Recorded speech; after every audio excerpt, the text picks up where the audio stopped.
Good morning students. Today we will start lesson number 16 Local Self-Government of Standard 6th SST. You are aware of our government. आप हमारे government के बारे में aware हो. Types of government and the level of government. उसके types के बारे में और उसके लेवल के बारे में भी आप अवेयर हो. Now let us study about the local government of our area. तो अब हम हमारी लोकल गवर्नमेंट एरिया के बारे में स्टडी करेंगे. Dear students, a paragraph is given below for you. नीचे तुम्हारे लिए एक पैराग्राफ दिया गया है. The things which are not applicable for you, draw a line on that. जो चीज़ें आपके लिए एप्लीकेबल नहीं है उसके ऊपर लाइन करनी है. And right correct details in blank given below. और जो ब्लैंक दिया है उसमें आपको करेक्ट डिटेल्स लिखनी है. See I live in dash, village और सिटी. तो आप कहाँ रहते हो वो यहाँ पे लिखना है. अगर विलेज तो विलेज लिखेंगे और सिटी को कट करेंगे. अपन सिटी में रह रहे हैं तो विलेज को कट करके लाइन ड्रॉ करके सिटी हम इस ब्लैंक्स में लिखेंगे. There is a gram panchayat, municipality, corporation in my village city.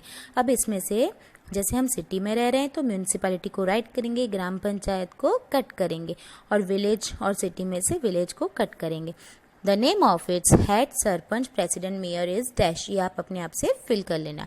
After you fill in this detail it is understood that you live in a village और सिटी. अभी ये डिटेल्स भरने के बाद आपको ये तो पता चल गया कि आप कहाँ रहते हो, विलेज में या सिटी में. You are aware of the local administrative system of your area. आप अपनी एरिया के लोकल एडमिनिस्ट्रेटिव सिस्टम के बारे में अवेयर हो. Let us know how local administrative system function works. तो अब हम जानेंगे कि ये लोकल एडमिनिस्ट्रेटिव सिस्टम कैसे फंक्शन करता है या कैसे काम करता है. तो लोकल गवर्नमेंट मीन्स पंचायती राज. अब इसको हमने 2 पार्ट्स में डिवाइड किया है. फर्स्ट है विलेज एडमिनिस्ट्रेशन, सेकेंड है सिटी एडमिनिस्ट्रेशन. और विलेज एडमिनिस्ट्रेशन में विलेज, तालुका और डिस्ट्रिक्ट आएगा. सिटी एडमिनिस्ट्रेशन में म्यूनिसिपैलिटी और कॉरपोरेशन आएगा. अब नेक्स्ट है panchayati raj. We have accepted 3 tier system work of the panchayati raj. हमने पंचायती राज में 3 टायर सिस्टम को एक्सेप्ट किया है. First is panchayati raj at village level, second is taluka panchayat at taluka level and third is district panchayat at district level. अब यहाँ पे देखो 16.1 फिगर में देखो जो पिंक कलर में है वहाँ पे हम विलेज पंचायत, येलो कलर है वो तालुका पंचायत और उसके बाद है डिस्ट्रिक्ट पंचायत. मतलब सबसे पहले विलेज पंचायत है, फिर तालुका पंचायत एंड फिर district panchayat. Administration run by representatives elected by the people at the local level is called local self government. लोगों ने जो लोकल लेवल पे पीपल को सिलेक्ट किया है, इलेक्ट किया है, वो लोग एडमिनिस्ट्रेशंस को रन करते हैं. उसको लोकल सेल्फ गवर्नमेंट कहते हैं. This institutions are called local self government organisations. और इन सब इंस्टीट्यूशंस को लोकल सेल्फ गवर्नमेंट ऑर्गेनाइजेशंस कहा जाता है. Gram panchayat, taluka panchayat and district panchayat belong to village local self government. ये ग्राम पंचायत है, तालुका पंचायत है और डिस्ट्रिक्ट पंचायत है, ये लोग विलेज लोकल सेल्फ गवर्नमेंट को बिलोंग करते हैं. और सिटी लेवल पे म्यूनिसिपैलिटी और कॉरपोरेशन है वो बिलोंग करते हैं. अब things to know. Panchayati raj in India started from Bagadra village of Nagpur district in Rajasthan on 2nd October 1959. 2 अक्टूबर को 1959 राजस्थान में नागपुर डिस्ट्रिक्ट में बगाद्रा विलेज से ये पंचायती राज सिस्टम स्टार्ट हुआ था. पंचायती राज वॉज इम्प्लीमेंटेड फ्रॉम 1 अप्रैल 1963 इन गुजरात. और गुजरात में ये पंचायती राज है वो 1 अप्रैल को इम्प्लीमेंट हुआ था. See on page number 99, students, you can see in figure 16.2 that Gram Panchayat is the base of all governments. 16.2 structure of government में आप देख सकते हो कि सबसे बेस पे ग्राम पंचायत है. Taluka panchayat is above it और उसके ऊपर तालुका पंचायत है. The district panchayat is above the taluka panchayat और तालुका पंचायत के अबाव डिस्ट्रिक्ट पंचायत है. After that state government is there which runs administration. और डिस्ट्रिक्ट पंचायत के बाद स्टेट गवर्नमेंट है जो एडमिनिस्ट्रेशन सिस्टम को रन करती है. Administration of Gujarat is carried out by government of Gujarat. जो गुजरात का एडमिनिस्ट्रेशन है वो गवर्नमेंट ऑफ गुजरात पूरा कैरी आउट करता है. Our country is govern by the central government. हमारी जो कंट्री है वो पूरी सेंट्रल गवर्नमेंट से गवर्न की है. This gram panchayat is in the base of all government. और इन सब का बेस में ग्राम पंचायत है. Gram panchayat is the most important unit of panchayati raj. और पंचायती राज का सबसे मोस्ट इम्पॉर्टेंट यूनिट है gram panchayat. Now very important gram panchayat. So उसका फॉर्मेशन क्या है एंड कॉम्पोजिशन कैसे होता है। Gram panchayat is the most important unit in the institution of local self government. Gram panchayat is composed in the village having population from 500 to 25,000. It is very important to remember the population. अब उस village में कितने लोग रहते हैं उस हिसाब से क्लासीफाई होता है कि वो ग्राम पंचायत को बिलोंग करेगा, कि तालुका पंचायत को बिलोंग करेगा या फिर डिस्ट्रिक्ट पंचायत को। सो जो विलेज का पॉपुलेशन 500 से 25,000 के बीच में है, they have gram panchayat. There are minimum 8 and maximum 16 candidates elected on the basis of population in the gram panchayat. Again, it's very important. So as far as the population is concerned, 500 to 25,000, तो उन लोगों के representatives वो ये होंगे, तो ये strength कितनी है उसके हिसाब से वो डिसाइड होगा। So minimum 8 members should be there and maximum 16 candidate should be there on the basis of population. Head of gram panchayat is called sarpanch. So gram panchayat के बॉस को सरपंच कहा जाता है, मीन्स हेड को सरपंच कहा जाता है। Sarpanch as well as other candidates of gram panchayat are elected after every 5 years. After 5 years, elections will happen and a new candidate will be selected for Gram Panchayat. Voters elect sarpanch through direct voting. So वो लोग सरपंच को direct voting से choose करेंगे. Ward members are elected by the voters of concerned wards. There are many wards in a village, south ward, north ward, east ward and west ward. So वो बनाए जाते हैं. The Gram Panchayat elections are not contested by any political party or on the symbol of any political party. मतलब जो ग्राम पंचायत है उसमें direct voting होती है, वहाँ पर कोई भी पार्टी पार्ट नहीं ले सकती. And even they don't have symbols, they are not applicable in the direct elections. Next is administration. The sarpanch and members of the gram panchayat together decide the works development by making resolutions on the development. जो वहाँ के सरपंच और ग्राम पंचायत के members हैं, सब लोग एक साथ बैठकर डिसाइड करते हैं किसके लिए, कि कैसे हमारे देश का विलेज का विकास हो, डेवलपमेंट हो, और उसका जो रिजोल्यूशंस होता है, मतलब वो डिसीशंस होता है, उसके लिए कौन से डिसीशंस लेने हैं उस डेवलपमेंट के लिए वो डिसाइड करते हैं. Talati cum minister is appointed by the government. जो गवर्नमेंट है वो वहाँ पे तलाटी कम मिनिस्टर अपॉइंट करते हैं. ही और शी हैंडल्स एडमिनिस्ट्रेटिव वर्क. और ये तलाटी कम मिनिस्टर क्या करते हैं, वो वहाँ के एडमिनिस्ट्रेटिव वर्क को हैंडल करते हैं, टैक्सेस कलेक्ट करते हैं और ग्राम पंचायत के ऊपर रिपोर्ट्स बनाते हैं.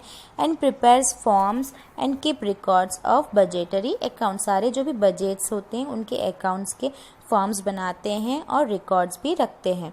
The office of gram panchayat is also called village सेक्रेटराइट.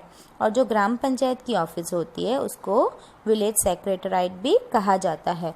Now see, sources of income of ग्राम पंचायत. ग्राम पंचायत के पास इनकम कहाँ से आती है, उनकी कौन सी सोर्सेज है. तो एक है वाटर टैक्स, जो वाटर टैक्स से वो कलेक्ट करते हैं मनी, वो क्लीनिंग टैक्स, प्रॉपर्टी टैक्स और shop tax. Grant given by the state government and the central government. और जो सेंट्रल गवर्नमेंट और स्टेट गवर्नमेंट ग्रांट देते हैं वो सब उनकी सोर्स ऑफ इनकम है. जो वाटर टैक्स कलेक्ट करते हैं, क्लीनलीनेस टैक्स होता है, प्रॉपर्टी टैक्स है, शॉप टैक्स है, वो सब उनके सोर्सेज ऑफ इनकम है. Now let's see the functions of gram panchayat. First function is giving the house number. जो वहाँ के घर होते हैं विलेज में उनको नंबर्स प्रोवाइड करते हैं. Second is arrangement of house hold and drinking water. जिनको घर नहीं होते उनको घर अरेंज करके देते हैं और पीने का पानी भी प्रोवाइड करते हैं. Third is making roads paths in villages में रोड्स और पाथ्स भी बना के देते हैं. Cleaning of village streets and disposal of dirty water. वहाँ विलेज की क्लीनलीनेस होती है, जो भी स्ट्रीट्स होती है सबकी क्लीनलीनेस, और जो भी डर्टी वाटर है उसका डिस्पोजल का भी वो लोग देखते हैं। मेंटेनेंस ऑफ पब्लिक प्रॉपर्टी, जो भी पब्लिक प्रॉपर्टी है उसका वो उसको मेंटेन रखते हैं। Maintenance of health related facility in the village, village में जो भी हेल्थ रिलेटेड फैसिलिटीज़ है जैसे कि हॉस्पिटल्स वगैरह उनको भी वो लोग मेंटेन रखते हैं। Next is lighting arrangement in the village, village में स्ट्रीट लाइट और घर के अंदर जो लाइट्स होती है उनकी अरेंजमेंट भी ग्राम पंचायत करके देती है। Education facilities including primary education in the village awareness propagation, और गांव में विलेज में जो प्राइमरी एजुकेशन होती है वो भी फैसिलिटीज़ वो प्रोवाइड करते हैं। Planning of the village development, और विलेज के डेवलपमेंट के लिए उसके बेटरमेंट के लिए प्लान भी करते हैं। Maintenance of crops and pasture in the village, जो भी क्रॉप्स होते हैं, पेस्चर मीन्स जहाँ पे चारा वगैरह रखते हैं ना वो चीज़, उनको भी वो मेंटेन रखते हैं। Next is maintenance of land asset offices, जो भी मतलब लैंड रिलेटेड ऑफिसेस होती है जहाँ पे लैंड के लिए काम करते हैं, भूमि के लिए, उसको भी मेंटेन रखते हैं। Next is maintenance of birth and death registers, villages में जिसकी भी डेथ हुई है या बर्थ हुई है वो एक रजिस्टर में सब मेंटेन करते हैं। Our next topic is Gram Sabha. In general language, Gram Sabha means to collect the villagers. Village meeting is like legislative assembly. So in local, the meaning of Gram Sabha is to collect the villagers, and the meeting is like legislative assembly. You know very well about legislative assembly. The representatives will listen the problems about the villagers. All the elderly people of the village are considered as the members of Gram Sabha. So who are considered as the member of the Gram Sabha? So the elder people of the particular village, so they are considered as the Gram Sabha. All of them are supposed to remain present, have right to cast vote and even to put up proposal. So ऐसा नहीं है कि वहाँ जाकर सिर्फ सुनना है. They have the right to east the vote, किसको वोट देना है, दे हैव द राइट, वो वहाँ पर हाज़र रह सकते हैं. Whatever proposal are there, whether themes are there, they have the right to talk about that. The gram panchayat is required to organise gram sabha at least twice a year. पर year में compulsory आपको ग्राम सभा अरेंज करनी पड़ेगी. 2 times 3 times करोगे it's okay, but compulsory 2 times तो करनी ही पड़ेगी. Sarpanch is the chairman of gram sabha because he is the head of gram panchayat, and with the help of his power he became the chairman. Meeting of gram sabha is called after prior information. Prior means early. Officers from taluka and district level remain present in this meeting. Along with them, government employees of the village also remain present. So compulsory taluka and even district level के officers हैं, they have to be present in the office, and along with them even the government employees of the village वहाँ होने चाहिए. Priority of development work to be done by Gram Panchayat is decided. Gram Panchayat work is very important. वो सब decide करते हैं.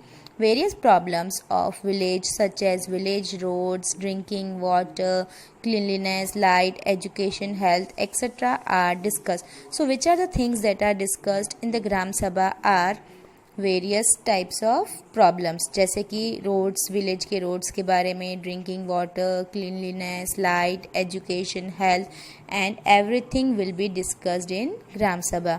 Each and every member of Gram Panchayat should be aware and remain present in Gram Sabha.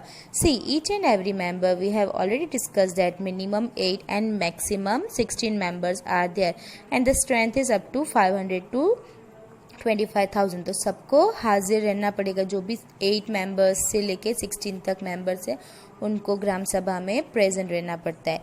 The village problems and development work should be discussed, then only transparent administration and the purpose of Gram Sabha will be successful. Transparent administration होना चाहिए, means it's like pure administration work. कोई भी घोटाले मतलब problems नहीं होनी चाहिए, and that is the main purpose of the gram सभा.